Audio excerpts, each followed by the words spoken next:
Today on ZZZ Made Easy, we're going back to the past with zzzero Anby. We'll cover Anby's main mechanics, how to build her, and some teams you can play Anby in. At the end of the video, I'll cover some extra info for those interested. zzzero Anby is the first ult in Zenless Zone Zero. She's back in her Silver Squad uniform and unleashes her true combat potential being an S-rank electric attack agent.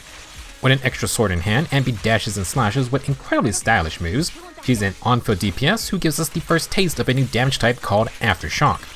Anby will be an interesting agent to have depending on how prevalent Aftershock as a mechanic sticks around. To start, as Anby attacks, she will apply the Silver Star mark to enemies. Continued attacking will charge the mark and it's split into 3 charge levels starting in the upper left section. These are called White Thunder. The Silver Star mark is Anby's main gimmick, but it can be tough to see behind the damage numbers. If you want to practice, I would recommend turning damage numbers off. However, by the end of this guide, my hope is that you'll be able to know how much Anby is charging the mark purely off of feel. Having some general knowledge will also make Anby smoother to play. If you don't have the first White Thunder charged up, then Anby's regular tap special will be a small hop and slash. If you do have White Thunder, then tapping special will make Anby dash through the marked enemy. This is called Azure Flash and it consumes 1 White Thunder charge. You can do Azure Flash as many times as you want as long as there are enemies with White Thunder. This dash has good range and Anby has iframes for the duration. The main gameplay loop for Anby is to get the Silver Star mark fully charged. Once this happens, doing 3 Azure Flashes back to back will summon a Thunder Smite Lightning Bolt. You can think of it like a buy 3 burgers get 1 free type deal. Do note, you do have to do the 3 Azure Flashes all at once, otherwise Thunder Smite's not gonna trigger. Generally speaking, that's it for Anby's main damage source. The rest of Anby's kit is about empowering this gameplay loop and charging White Thunder as fast as possible. With that said, White Thunder and Thunder Smite are both considered Aftershock damage. Aftershock is a new damage type introduced in version 1.6. We have 3 new Aftershock agents with zzzero Anby, Poker, and Trigger. For Poker and Trigger, their Aftershock attacks are off-field moves, and their activation comes with a sick fire text and visual effect in the background. To be clear, Aftershock isn't really an extra attack or follow-up attack mechanic, it's just another type of damage that the developers can use to specialize agents' kits with. For example, the new Shadow Harmony Drive disc set buffs Aftershock damage. Poker and Trigger's Aftershock attacks are off-field spectacles, but Anby's Aftershock is purely on-field. Sadly, she doesn't get the cool fire text visual effect. For her core passive, foes with Silver Star mark take 25% increased damage from Anby. Aftershock's attacks against marked foes gain increased crit damage. This bonus is equal to 30% of Anby's own crit damage stat at core passive level F. Straightforward effect, Anby applies her mark with any attack, so basically free extra damage. If she has 100% crit damage, then the core passive will grant Aftershocks 130% crit damage total. Luckily, leveling Anby's core passive to level E will get her to 19.4% crit rate. We need decent crit rate, otherwise the extra crit damage doesn't really matter. Do note, Anby can utilize in-combat crit damage buffs, and that's going to contribute to the 30% bonus for Aftershock crits. For Anby's additional ability, she needs a stun or support agent. Anby gets a passive plus 10% crit rate. When Anby is the active character, all squads' Aftershock damage to enemies is increased by 25%. Basically, Anby wants to be on field and she wants her Aftershocks to be all critical hits. If Anby is not on the field, the Silver Star mark would disappear. Anby only boosts her own Aftershocks or the damage of off-field Aftershock damage such as from Poker or Trigger. In the future, if there's an agent who only has on-field Aftershocks, then Anby's bonuses isn't gonna apply. Anby is meant to be an on-field agent, so you need to get very familiar with her moveset and combos. When you have at least 1 White Thunder, tapping special at any time activates Azure Flash. If Anby has 60 energy, you can hold the special button for her EX special, Sundering Bolt. This move has Anby throwing her swords in a circle. If the attack fully hits, Anby gets 3 White Thunder charges. From here, it says easy 3 Azure Flashes plus Thunder Smite proc. If the enemy moves out of the sword's path, it may not fully charge the mark, do be aware of that. As usual, this move does have full iframes. Anby's ultimate is a big nuke, but its main purpose is to fully charge the mark after activation. If you need to rebuff after EX special or ultimate, Anby will retain her mark's progress when she swaps back in. Next, Anby's dodge counter is incredibly important because it charges up the mark by 50%. This means 2 dodge counters back to back gets her to 100%. Against aggressive enemies, as long as you can keep up the perfect dodges, Anby just thrives. We'll come back to this move in just a bit. The other important on-field tool for Anby is her basic attacks. Anby's basic string is a little more complex than most, but it consists of 5 parts. The first 2 strings are double slashes, and the third is when Anby throws her sword. The 4th basic is a dash through the enemy, and Anby ends with a 5th basic spinning slam. We can change the basic attack combo through our inputs. I like to cover 3 versions. First, the short combo is what we just covered. You can press the basic attack button 5 times, or you can hold down the button after the second basic. Once Anby dashes through the enemy, which is the 4th basic, you can release and tap again for the 5th spinning slam. The short combo generally isn't going to be used because the second variation is what I call the mash or hold combo. As the name suggests, if you just mash the basic attack button, Anby is now going to do multiple 4th basic dashes through the enemy. After a couple back and forths, she will go into the 5th spinning slam. Instead of mashing the button, you can hold basic after the second input. Anby will do everything automatically. This may be more favorable for certain players. With that being said, the third variation requires a bit more precision. I'm going to call this the full combo, or we can call it the Anby combo. If you press basic attack 3 times, Anby does a different move where she meets her blades and catches them without dashing through the enemy. This is the 3rd basic finisher listed in the stats page. After catching her swords, you can continue to mash or hold basic to do the rest of the combo. Those of you who play green stun Anby may have recognized that this full combo is similar to the Thunderbolt kick. Instead of mashing basic attack, you need to do a slight pause after the 3rd button press. The 3rd basic finisher isn't a powerful move or anything, but it does matter when building up charge for Silver Star Mark. Our 3 basic attack variations all build up different amounts of charge. The short combo can fill up a little more than a third. The mash or hold combo fills around 50% or slightly more. This means doing 2 mash combos fully charges Silver Star Mark. As for the full combo, thanks to the extra 3rd basic finisher, it almost fills up 2 White Thunder charges. For general gameplay, the mash combo is fine if you can do it back to back. We just care about charging the mark. However, if you do a dodge counter, then a mash or hold combo, you're going to notice Anby is just shy of fully charging the mark. Normally, 50% plus 50% should be 100, right? What happened? Because the dodge counter skips the 1st basic attack string and goes directly into the 2nd string, Anby misses some charge. To remedy that missing attack, this is where the 3rd basic finisher and the full combo comes into play.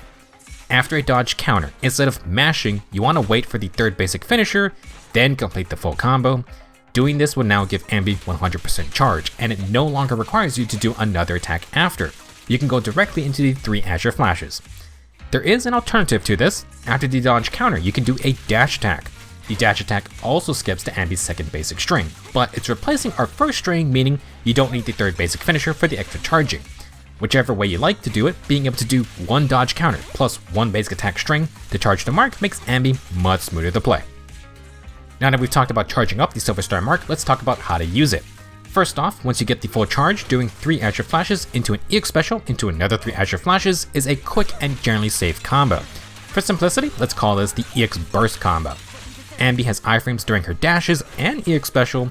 Holding special after the 3rd Azure flash goes into the EX special directly, but you can get hit in the short transition.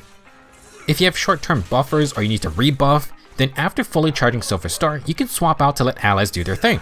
When Anby comes back in, she retains all her charges. Even though she's an on-foot DPS, Anby's main damage comes from the Aftershocks via Azure Flash triggering White Thunder and Thunder Smite. For the EX Burst combo, it's quick enough that Anby can pull off most of it during Nicole Arena's shorter buff durations. Now when it comes to stun phases, try to come in with a fully charged mark. Anby's chain attack does provide some charge, but not enough to fill a third of the bar. After you get your chain attacks off, Anby can do the EX Burst combo, then fill the rest of the time with basic attack spam. If you have ultimate, then you can do the 3 Azure flashes and ult. Anby's ult fully recharges the mark, so now you can do the EX Burst combo. Because the ultimate animation takes up some time, remember you can rebuff before doing the burst combo. Additionally, if possible, try to come into this stun with full energy bar, that way you can do 2 sets of EX specials.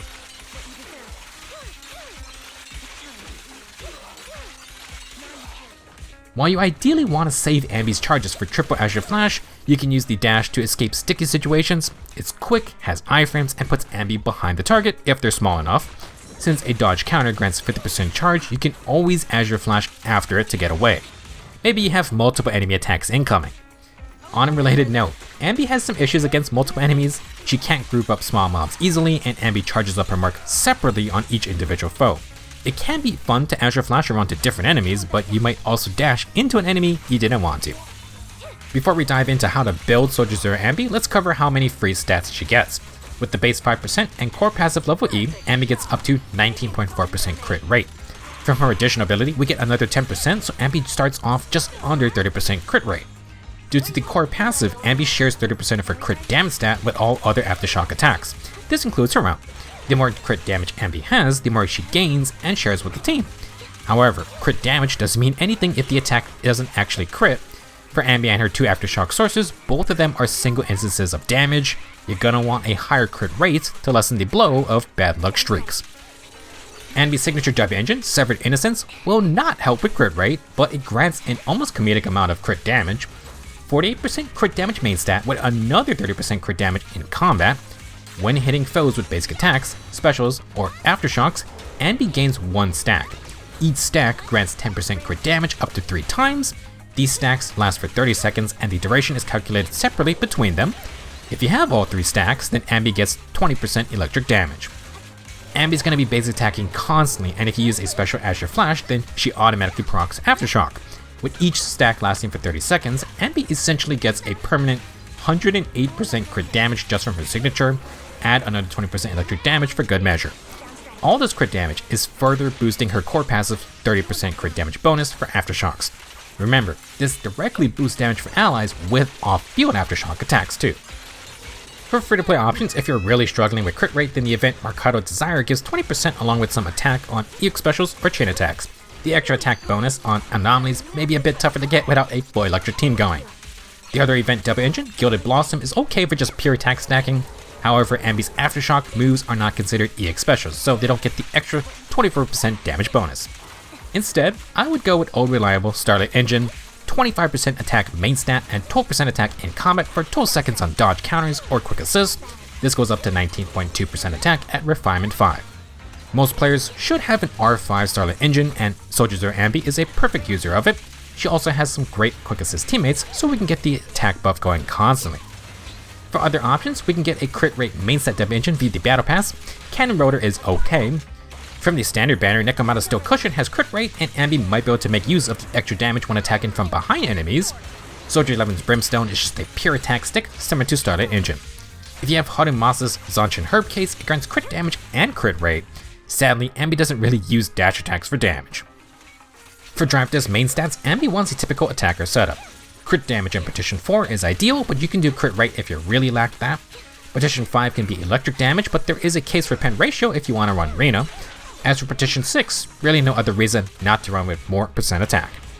Drive Disc sets are straightforward for Anby because Shadow Harmony is tailor-made for her. This is the new set in version 1.6.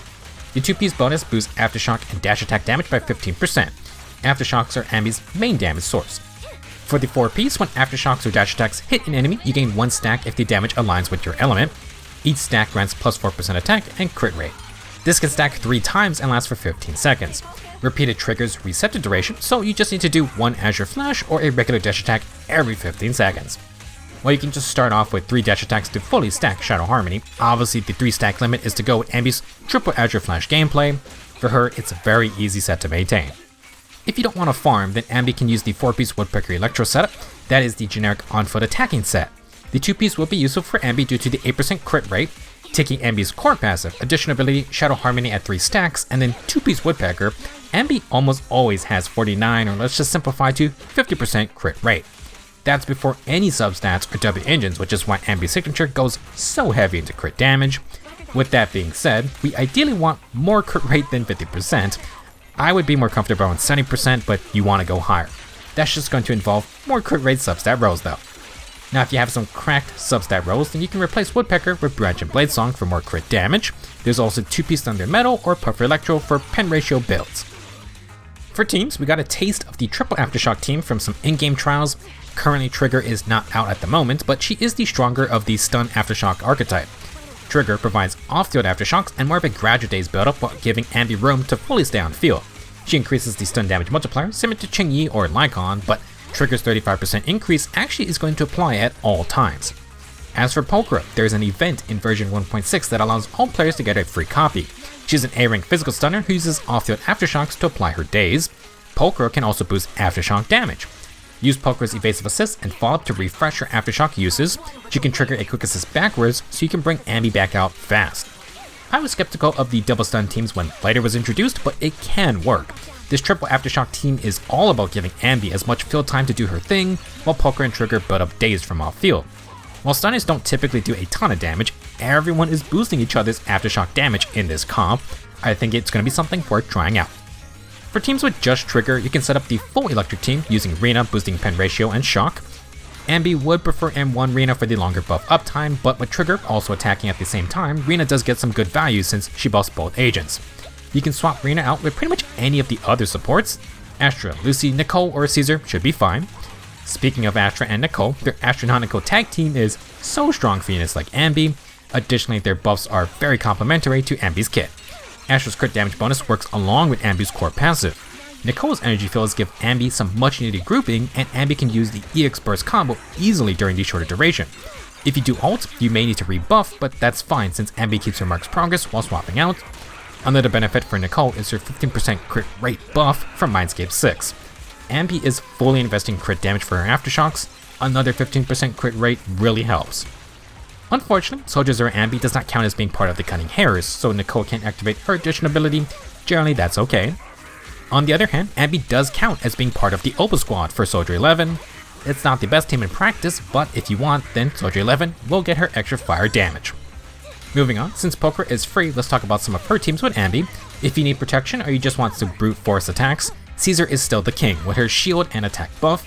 Along with Poker, she can add a decent amount of days if you really need to get a stun. Now if you don't have Caesar or Astra, Lucy's our A-rank attack buffer. She can make a new stun pair with Poker. If you like setting up Anby's EX burst combo, you can use Poker with Nicole. While Caesar is comfy, running Poker with a support gives you 2 quick assist triggers. That makes it very easy to refresh the 4-piece Astra Voice set onto Anby. As a note, at Mindscape 6, Poker buffs all damage sources instead of only Aftershocks. This is great for Anby, who is doing a lot of other moves while on field. Personally, I wouldn't say zzzero Anby needs a stunner, though I do think the double stun triple Aftershock team with Trigger and Poker is an interesting idea. I'll definitely be trying that team out later. For now, Poker is nice, but not a must use. Chingy can work, but Anby is meant to pair with our 2 off-field stunners more. On a similar note, you can run Anby with Anby. Double Anby is probably better than running zzzero with zzzero 11. I guess now we wait for the day when they add co-op back in, then you can make your very own Silver Squad. Let's talk about a few of Anby's Mindscapes. For Mindscape 1, when using an EX special, Anby gets 3 additional White Thunder Aftershocks. Basically, it's like you just did the 3 Azure flashes, but this does not consume any White Thunder charge. It's just free Aftershock damage. For Mindscape 2, Anby gets 12% crit rate. On ultimate cast, she gets 6 stacks of Thunder's Cry. When using Azure Flash, Anby will consume Thunder's Cry instead of White Thunder charge. With Mindscapes 1 and 2, Anby's burst combos become insane.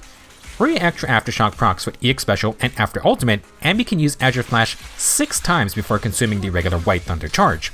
This means you can do 9 slashes after Ultimate if you already charged up the mark. If you want the Anby to help boost her team's Aftershock crit damage, then her W engine's 108% crit damage cannot be ignored. M1 and M2 will help skyrocket Anby's own burst potential, and M2's bonus crit rate also makes crit rate substat hunting less of a hassle. You can actually try out all 3 of these things in the jump cut montage bonus stages after doing Anby's agent story in version 1.6. For the after party tips section, I've got a few more things to showcase. This will be a more informal section. First, Anby's quick assist is the same animation as her dodge counter. Sadly, it does not grant 50% charge. As for Anby's defensive assist follow-up, it grants a similar amount of charge like her chain attack. Not enough for 1 Azure Flash, but pretty close. Since Anby's dodge counter grants 50% charge, she benefits a lot if you can pull off the dodge parry assist tech. This is especially true with Polgra, who wants the evasive assist in to refresh her Aftershock uses. Simply put, you can input a dodge counter, then a perfect assist, and get both of them off. It's extremely tight timing, but it's actually a useful tech for this team. After using EX Special, Anby can skip to her 4th basic attack, and this includes the multiple back and forths if you mash the basic attack button. This looks cool, but the EX Special already gives Anby full charge on her mark. Maybe you can use it if the enemy were to move out of the EX Special range while it's happening. Next, I have some flashy combos that aren't really that useful, but it's an example of what you can do. Here's an alteration on the dodge counter and basic attack spam. After a dodge counter, do the 2nd basic and 3rd basic. While Anby's swords are away, press special for Azure Flash. After, press special again. Since Anby doesn't have any White Thunder charged, she does her regular special. This grants a decent amount of charge itself. After the regular special, do the full basic attack combo. This includes the 3rd basic finisher. Doing this will get Anby back to 100% charge. Not the most practical, but it makes use of Anby's regular special. A slightly better use of this move is to give Anby 100% charge off a chain attack. To do this chain attack charge combo, we need the last ally in the chain attack to do a quick assist into Anby. I'll be using Nicole. Get your stun off and Anby has the chain attack before Nicole. At the end, Nicole can quick assist back to Anby.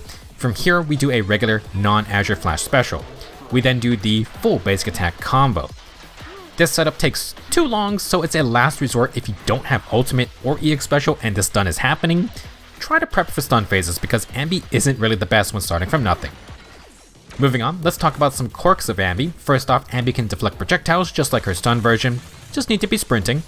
You may have noticed Anby's 3rd basic sword throw and her 4th basic dashes have pretty high stagger. Against low tier enemies, Anby kinda just stun locks them by herself. For her 3rd basic finisher, this is actually a heavy attack. That means it can start chain attacks. If you're ready to go, just let Anby catch her swords after the 3rd basic throw. If you need more charge for the Silver Star mark, then you could delay the stun with the 4th and 5th basic. This is also a viable tactic. Last thing I want to talk about is Anby's specials, both the regular version and Azure Flash. Anby is unable to cancel her dodge with these moves. You need to wait for the full dash or hop back animation to play out. If you're feeling something is off, this may be why. Luckily, you can just spam the special button, but it's still a bit weird since other agents can normally cancel dashes with special. Hopefully this is a bug, not a feature. zzzero Anby is a very fun agent to play. Her gameplay loop is pretty simple, but you gotta be ready to dodge well, especially since 2 of Anby's best stunners won't be directly on the field. When it comes to the new Aftershock damage type, Anby's Aftershocks are purely on field. She's not gonna be flying around like Poker and Trigger. She will, however, boost off-field Aftershock damage. This is a niche perhaps keeping an eye on. If anomaly agents can get off-field appliers like Bernice, then who's to say we can't get a future attack agent with off-field Aftershocks as a focus? Of course, this all depends on if the devs keep using Aftershock in future kits. We'll have to see. That's all I got for this video. Now that Anby's unleashed her full potential, you might have to get her an extra burger. Thank you for watching, and I will see you in the next video.